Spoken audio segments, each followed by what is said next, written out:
Hello, Saber Die listeners. The last episode, Adventure 148, Class Act Fighters, was missing. The tail end of it, for some reason, during the upload process, that dropped off. So we wanted to release that for you here because it was a response to an email, and we want to respond to our emails as well as we just didn't want you to leave you wondering what happened on your podcast page. So please enjoy the last part of Adventure 148, and please send us emails at questions@saveordie.info. We appreciate all our emails. Thank you so much for all the feedback, and thank you for listening. We got an email. Oh, did we? Okay. We got an email from DM Dice Bro, which is a pretty cool name.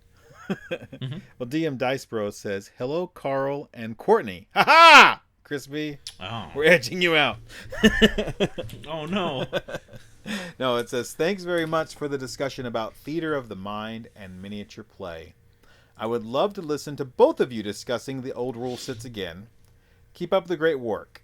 Question: what is your favorite boxed rule set and why? Options are Original Edition, Moldve Cook, or Mincer's Beckme." They exclude Holmes here. I doubt intentionally. They probably just missed those keys on their keyboard. So, Courtney will. They also forgot the 91. They forgot the 91. Yeah, the 91 box set that we covered, which I actually have mixed feelings about.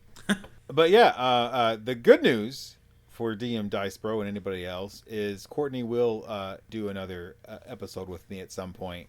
We've talked about it briefly, so there'll be more Courtney on Save or Die at some point. I'm excited about that. And so maybe I'll have her answer this question when I have her on then. But for now, do you want to answer this question? What is your favorite box set and why? Over Original Edition, Holmes, Moldve, Cook, Marsh. I'm going to add Marsh's name to that because I feel like it's overlooked a little too often. The Beckme set or the 91 box set? That's a conflicting answer because for me it's the first three. Like, I love them for different reasons. Like, I love OD&D for its DIY spirit and how roughshod it is, and the older I get, the more I just want to play that. But like, BX is my boy. BX is my favorite old school rule set. But the one I have the fondest memories of that really was instrumental for me getting into the OSR is Holmes. So like, that's like trying to pick children. Right. Okay. But I guess like if I had to go just by the rules, I'm gonna go with BX. So I never saw any of these or had any boxed D&D at all until I came back to the hobby as an adult. As a kid, we had the Rules Cyclopedia and we had a bunch of AD&D books, and we had a couple of basic D&D supplements like the Creature Catalog, stuff like that. I didn't really understand that D&D came in a box. It wasn't something that I ever looked for. D&D was hardback books as far as I was concerned, and a whole bunch of brown softback ones because we were playing second edition at the time. Complete Paladin's Handbook. Yeah, well, yeah. We had people play Blade Singers. It was a thing. So I don't have any nostalgia for any of these. I'm only going back and looking at them as an adult, and they've become as an adult my absolute favorite versions of the game. I don't want to ever play any version of D&D with an A before it or a number after it ever again. It is not my thing. So my favorite from a rules standpoint is Moldve Cook Marsh 1981 Basic Expert D&D, just for its completeness. It is an absolute complete game in 2 small books that you can carry anywhere, with enough rules to play for years and years and over again and have very different games. Now, that being said, going back to these box sets and looking at classic D&D, I will say my introduction to classic D&D, or my reintroduction, because we did have the Rules Cyclopedia growing up, and we became aware that they were different games eventually. But when I was I don't know, 29, 30 something, I don't know how old I was. but for one of my birthdays as an adult, my sister had found a bunch of old gaming stuff, and within that was the red box, the Mincer Basic Dungeons and Dragons, and that box, reading that book, is actually what pulled me back to wanting to play classic D&D, away from advanced systems or retro clones or simulacrum or OSR titles that emulate advanced D&D. So the one I actually kind of have nostalgia for is the red box, just because that was my reintroduction to the basic D&D system. Now, I do think there's something to be said for the red box. For anybody interested in getting into the hobby, it is definitely the one to hand them. If you can have them read the player book for the BECME basic set, they'll be good to go. I think it really does lay it out there for them to learn the game. I don't know what I would have be my ultimate teaching tool. I think BX is fine. I would hand them BX or Labyrinth Lord, but I'm kind of the same way with you. As the older I get, the more classic I play, the less I want to play simulacrum games, the more I want to play the actual games. I mean, I'm fine with retro clones and stuff. I specifically meant I was playing advanced versions of the game at that point, if not in name and spirit. I was only looking at those. I was actually skipping over anything that had racist class in it at that time. Like, I was like, oh, this is racist class, I don't want to play this.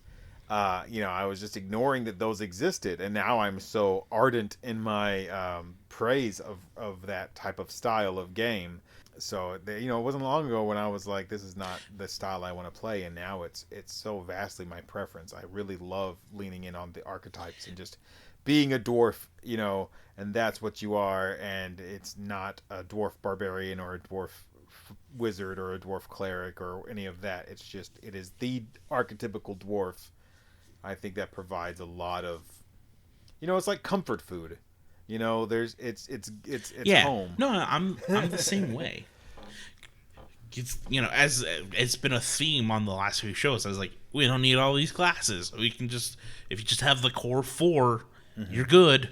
Even the core 3. That's why I love OD&D. It's like, oh yeah, there's no thieves. I don't have to worry about am I able to sneak even though I don't have the move silently trait? Why can't I open this lock? That's my draw for OD&D, but I don't know. I also came from advanced, working back to basics. I grew up playing 3.5. That was my introduction to the game, and then I had a bunch of old D&D stuff, and I would read it, and then when I first started on the show, I don't think it's a secret if you listen to me talk, I was very clearly a retro clone fan. I was playing Labyrinth Lord. But now, as I get older, I'm just like, man, all this stuff is great. Labyrinth Lord even has companion level stuff where they're just you get splint mail and scale mail and padded leather, and I look and was like, yeah, you just need the 3. In my Labyrinth Lord hard copy I have all the extra non-BX stuff just scratched out with pencil. Now, I will say this. I don't think there's a more interesting box set historically than Holmes. Mm-hmm. I mean, I even the OD&D box set, as interesting as it is and the amount of changes it went through, Holmes is just this weird moment of D&D history where just so much was happening. The Xenopus Archives, it's a fantastic blog about Holmes Basic Dungeons & Dragons. I don't think that blog could exist about BX. I don't think there's enough to say about it historically, and just the interest of its creation and the spirit of the fan coming to the company to create a intro box set. That's all so interesting to me. So, so I guess it's those 3, Holmes, Moldvay Cook, and the red box, all for very different reasons. The one I would put on the table is Moldvay Cook. 99% of the time, that's what I'm playing. Yeah. Holmes is great for pickup games, I think, just because it's such an interesting product and because it laid that groundwork that created Moldvay Cook. Moldvay Cook grew out of Holmes more than it grew out of OD&D. There's also a lot of really neat, weird idiosyncrasies to Holmes that only exist because Holmes was a fan of the game and he forgot to take his house rules or weird niche OD&D chainmail rules out, like the great swords attacking once every other round versus daggers attacking twice per round rule. That's from chainmail. Okay. It's a weird holdover. And then, we did a whole episode on the 91 Black Box, so you know how we feel about it. But I do kind of wish every basic book went to 5th level. That's really nice. Yeah, same. I think that's just enough playtime that because I know a lot of people will stop after around that level and go back to level 1 characters because they don't really want to worry about domain level play or kingdom building and stuff like that. And having 5th level be where you stop, that just makes a lot of sense because you get enough time with your character at those lower levels that I feel like you could have a complete campaign in 5 levels. Okay. I think that answered that question vaguely enough. We still don't have a sign off, so goodbye.